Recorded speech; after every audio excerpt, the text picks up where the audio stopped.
Guten Abend, meine Damen und Herren. This is Mike coming back at you with another video on Foundations of Math 2. No, we did not turn German for this video. I just like to keep you on your toes.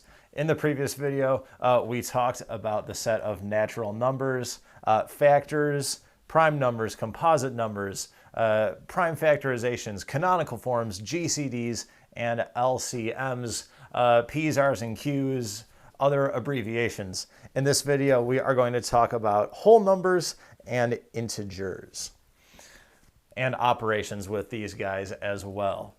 So let's hop right into it. The set of whole numbers is just the set of natural numbers, but with the number 0 included as well.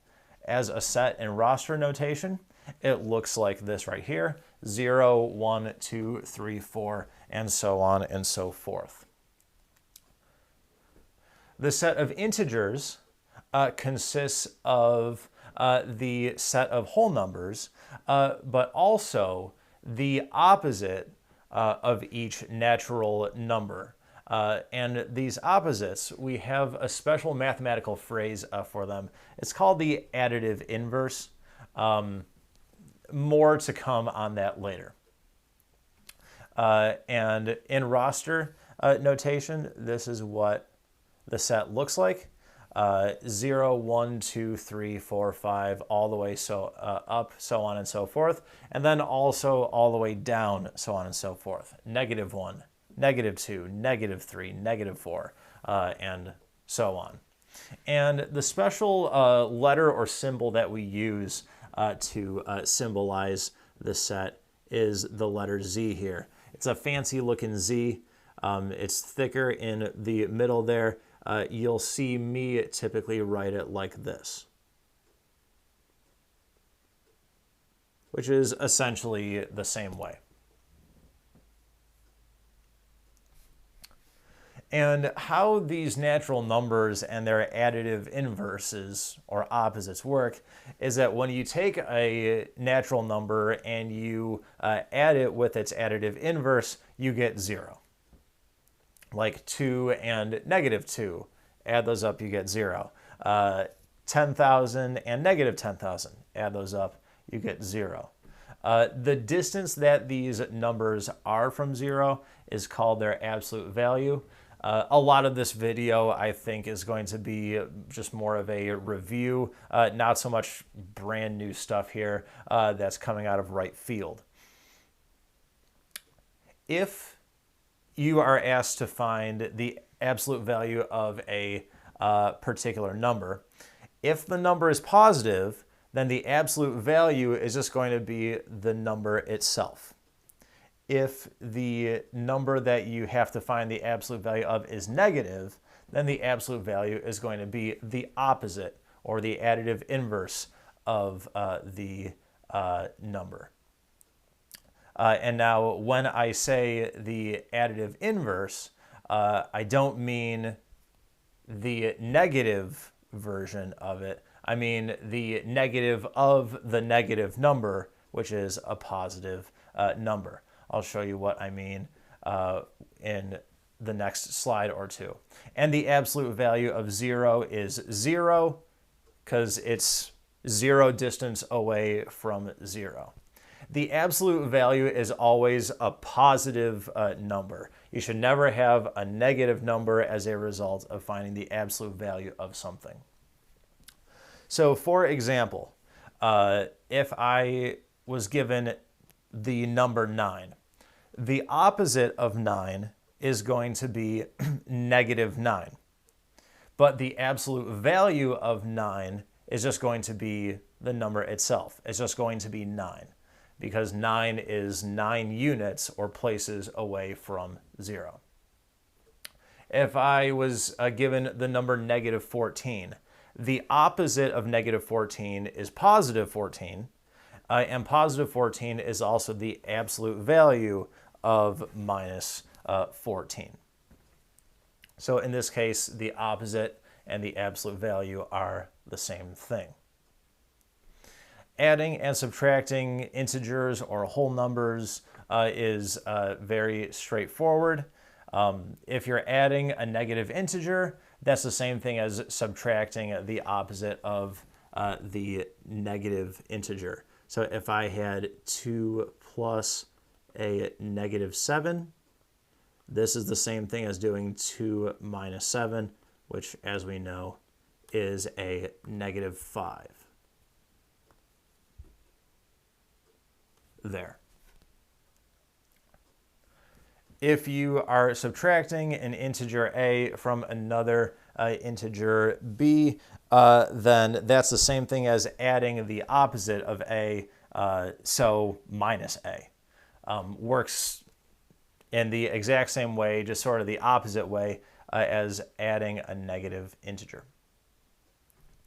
Multiplying, really at its core, is just fancy and quick adding. If we perform the operation a times b, again, either with that bullet or with that times symbol there, really what that is saying is we're going to add a up b times. We're going to do a plus a plus a plus a plus a plus plus plus plus a, and we have b number of a's. Or we're adding a number of b's, b plus b plus plus plus b, and we have a of those guys. If two integers have the same sign, either they're both negative or they're both positive, then the product is going to be positive. If the integers have opposite signs, then your product is going to be negative. If we multiply an integer a by itself b times, we can write this as a and then a b in the upper right-hand corner. So what we're doing, a times times a, there's b number of a's. That's the same thing as this guy here. And we say this as a raised to the power of b, or a to the b, or a with exponent b. Again, this is just a lot of sort of quick review from what we did in the previous video, as well as what you've seen from previous math courses. Dividing is the opposite of multiplication, kind of like subtraction is the opposite of adding and addition. Performing the operation a divided by b equals c is saying the same thing as a is equal to b times c. Just like saying 7 minus 3 equals 4 is saying the same thing as 7 equals 4 plus 3.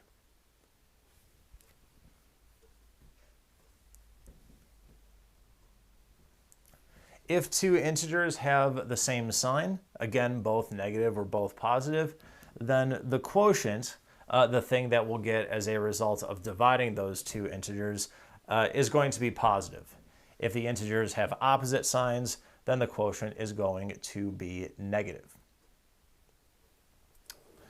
So when we perform these various operations, things are going to be done in a particular order. Maybe you have seen the following sequence of letters here, PEMDAS, PEMDAS. Maybe you know it as please excuse my dear Aunt Sally. People eat mother's danishes as snacks. So many combinations you could come up with. Some of them PG rated, some of them R rated, whatever. But they stand for the following: parentheses, exponents, multiply, divide, add, and subtract. And these guys are known, this list is known as the order of operations. So in the basic math problem that you're given, you could see various combinations of these things popping up. And you do these going down the list. So if the problem you're given contains things inside of a set of parentheses, then you want to do what's inside of those guys first. Then you see if what's inside of your problem, see if anything contains any exponents. If there are exponents, those get taken care of next. And now multiplying and dividing all happen in sort of one step. Any multiplication or division that has to be done, you do those things next. And then the last combined step, again, adding and subtracting, then all happens in the same fell swoop. So we'll see a couple samples here, how we use these this order of operations to find what a quantity is equal to. And you see problems like these on Facebook or just fun little brain teasers. You see things like, what is this expression equal to? And then it's fun to see other people comment with some completely incorrect answer, and you just shake your head and laugh. And this is all having to do with order of operations. It's really a test of who knows this order and who doesn't. So we're going to simplify this thing. We're going to see what this is all equal to. So I see 8 plus 7 times, in parentheses, 40 divided by 5 minus 10. So PEMDAS, parentheses first. Do we see parentheses? Yes, we do, right here. So what's inside of those parentheses? I'm taking care of first. 40 divided by 5 is equal to 8. So I now have 8 plus 7 times 8 minus 10. All the parentheses are gone. Do we have exponents happening anywhere? No, we don't. So now we move on to multiplying and dividing. We do have multiplication happening here. We have the 7 times the 8. So that is what is occurring next. So we do 7 times 8, which is 56. All the multiplication is done. There is no division that has to be done. So now we are moving on to the final step of addition and subtraction. That's all done in one fell swoop. So we have 8 plus 56, which is 64. 64 minus 10 is 54. And that is what this simplifies out to. That is our final answer. Try this guy on your own. Try to see if you come up with the correct answer. Follow that order of operations. Make sure that you carefully examine for every possible thing that can happen and do those in the proper order. First parentheses, then exponents, then multiplication slash division, then addition slash subtraction. So press pause now, try to solve the problem. Once you think you have the answer, press play and we'll see if you were right.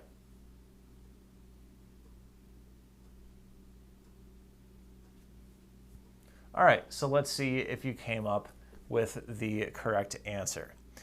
First up, parentheses. There are no parentheses happening in here, so we skip that. We move on to exponents. I do see an exponent happening here. I have 4 raised to the power of 3. That is 4 times 4 times 4. That is equal to 64. Next, multiplication and division. I see a multiplication happening here, and I see a division happening there. So I'm going to take care of these two things at the same time. 7 times 5 is 35. 64 divided by 2 is 32, leaving us with 35 plus 32 minus 1. And now addition and subtraction. 35 plus 32 is 67.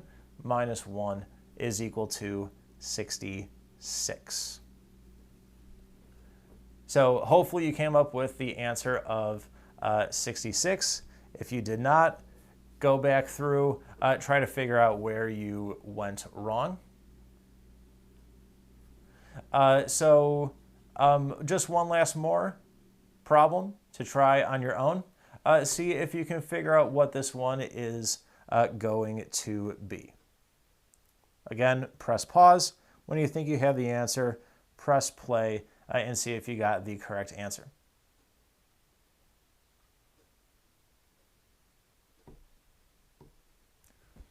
Okay, so I'm just going to tell you what the correct answer is. I'm not going to show you how we got to that spot, but if you got the answer of -5, then you were correct. If you were not, here's a challenge for you. Go back through, try to figure out what went wrong, and see if you can get to -5.